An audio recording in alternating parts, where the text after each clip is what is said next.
Tapi aku cerita dulu boleh gak sih buat konteks? Aku sampai bikin skrip loh, karena topik ini benar-benar penting menurut aku. Jadi waktu itu aku baru lulus training, terbanglah 1 bulan. Dan akhirnya aku dapat gaji full sebagai international cabin crew hari itu. Aku baru bangun tidur, aku lihat handphone, ada SMS, gaji udah masuk sebesar sekian. Kak, bayangin, aku waktu itu adalah fresh graduate dan gaji aku tahun 2015 hanya 2 juta sebulan. Aku ingat hari itu aku nangis di kasur itu karena I feel really blessed. Tapi aku paham juga sih keadaan seperti ini tuh prone to OKB syndrome. Tapi nggak semua orang ya kak, nggak semua orang. Aku berangkat dari keluarga yang sederhana banget. Growing up, I didn't have the luxury to mau ini beli, mau itu beli. I couldn't. Dan kerjaan ini kak itu nampak gampang dari luar, tapi sebenarnya di dalamnya itu emotionally and mentally exhausting. So ya, tahun pertama aku allow myself to be spoiled. Mau ini beli, mau itu beli. I have to cure something from my childhood. Karena kalau nggak kayak gitu, bisa gila.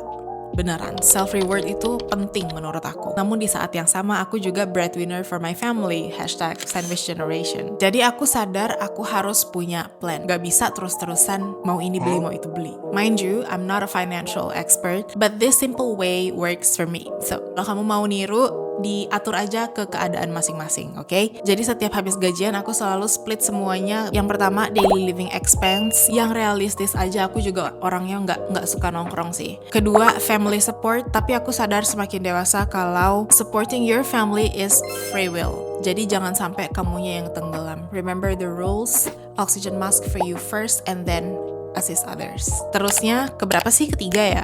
Future savings and emergency funds, karena aku tahu I'm all alone. I cannot put my life on someone else's hand, so I have to be ready for what comes in the future. Terus ada investment atau asset building, jadi itu uang harus diputar kak. Kalau enggak, imagine my last 10 years was a waste then. Terus yang terakhir adalah balik lagi ke awal, self reward. Tapi ada rule tambahan. Moto aku adalah semakin besar pendapatan kita, lifestyle jangan ikutan naik.